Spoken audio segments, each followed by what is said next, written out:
Assalamualaikum warahmatullahi wabarakatuh. Jumpa lagi dengan saya Daniel Christopher dalam channel Belajar Budidaya Walet. Pada kesempatan kali ini saya akan sharing mengenai klasifikasi jenis sarang walet. Sebagian di antara kita mungkin mengira jika sarang burung walet seringnya berwarna putih. Padahal ada banyak jenis dan warna sarang burung walet. Jenis-jenis sarang burung walet yang beragam ini dipengaruhi oleh beberapa faktor, baik berdasarkan faktor mikro maupun faktor makro. Faktor mikro meliputi suhu, kelembapan, kualitas air di dalam rumah burung walet, serta kebersihan udara. Sedangkan faktor makro meliputi daerah asal, tingkat populasi, musim, atau oleh burung walet itu sendiri yang prosesnya terjadi secara alami. Pada dasarnya, sarang yang terbuat dari air liur burung walet berwarna putih bersih dan bening. Namun, karena efek yang ditimbulkan dari faktor mikro dan faktor makro membuat warna, bentuk, dan kualitas sarang walet bisa berubah.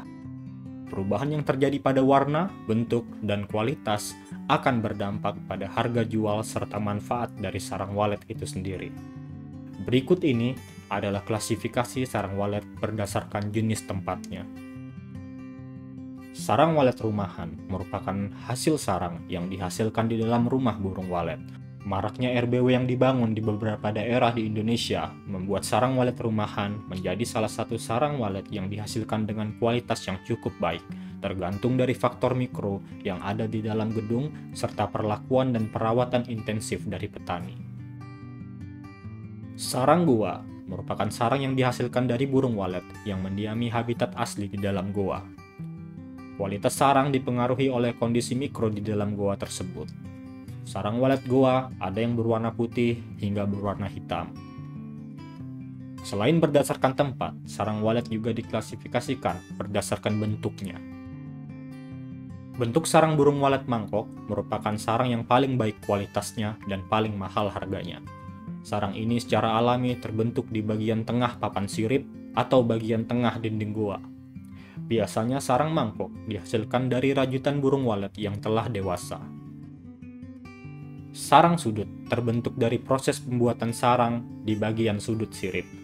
Biasanya sarang sudut dihasilkan dari rajutan burung walet yang masih berusia muda. Harga sarang sudut lebih murah daripada harga sarang mangkok. Ukuran yang lebih kecil, ringan, dan tekstur yang diklaim tidak seempuk sarang mangkok membuat sarang sudut dihargai lebih rendah dari sarang mangkok. Sarang bakpao merupakan sarang dari hasil tumpukan sarang walet yang sudah digunakan untuk proses penetasan telur. Secara alamiah, apabila telah melewati satu kali periode perkembangbiakan, maka burung walet akan merajut kembali sarang yang telah digunakan untuk mempersiapkan telur yang akan menetas selanjutnya. Dalam prosesnya, apabila petani walet terlambat atau dengan sengaja membiarkan untuk tidak memanen sarang, maka burung walet akan menambal sarangnya sehingga sarang menumpuk dan menjadi tebal. Ironisnya, meski sarang mangkok merupakan sarang yang tebal dan berat, namun harganya jauh lebih murah dibandingkan dengan sarang mangkok dan sarang sudut. Hal ini dikarenakan karena sarang bakpao telah beberapa kali melewati masa perkembangbiakan sehingga kualitas serta mutunya akan berkurang dan warna yang dihasilkan mulai kusam. Secara alami, sarang walet strip terbentuk karena burung walet tidak selesai membuat sarangnya. Faktor ini bisa disebabkan karena gangguan hama atau faktor keamanan di dalam gedung walet, yang membuat walet tidak betah kemudian meninggalkan sarangnya. Sarang walet patahan sesuai dengan namanya merupakan sarang walet yang bentuknya sudah tidak lagi utuh, kondisi cacat, dan harganya paling murah. Hal ini terjadi bisa karena faktor alami dan juga karena human touching petani walet itu sendiri. Sarang menjadi cacat bentuknya karena dirusak oleh hama di dalam gedung dan juga karena perlakuan panen yang tidak berhati-hati sehingga berpotensi untuk merusak bentuk sarang burung walet. Selain dari tempat dan bentuknya, sarang walet juga diklasifikasikan melalui beberapa banyak bulu yang melekat pada sarang walet. Klasifikasi bulu berat bisa dilihat dari seberapa banyaknya bulu yang menempel pada sarang walet. Pada musim kemarau, burung walet tidak mampu secara maksimal memanfaatkan air liurnya sehingga membutuhkan bulu-bulu halus dari tubuhnya untuk memperkuat fondasi sarang yang dibangun. Klasifikasi bulu sedang bisa dikategorikan jika bulu yang menempel pada sarang walet tidak terlalu banyak namun juga tidak terlalu sedikit. Klasifikasi sarang dengan bulu ringan dikategorikan dengan sedikitnya bulu yang menempel pada sarang walet, bahkan tidak ada bulu atau plontos. Pada musim hujan, air liur yang dihasilkan oleh burung walet dapat maksimal sehingga sarang yang dibangun cenderung memiliki jumlah bulu yang sedikit. Semakin sedikit bulu yang ada pada sarang, maka harganya bisa semakin mahal.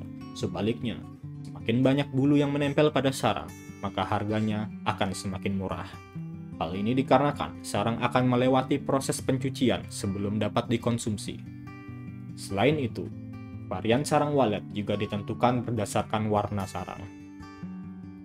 Sarang walet putih merupakan sarang yang dihasilkan oleh liur burung walet dan memiliki nilai jual yang paling tinggi. Sarang walet putih dapat dihasilkan dari RBW yang memiliki kualitas udara yang terjaga kebersihannya. Seperti namanya, sarang walet merah berwarna merah. Sarang ini terbuat dari air liur yang bercampur dengan darah. Darah ini berasal ketika burung walet dalam proses mengeluarkan telurnya. Karena kejadian seperti ini terbilang langka, sehingga harga jual sarang walet merah bisa menjadi begitu mahal.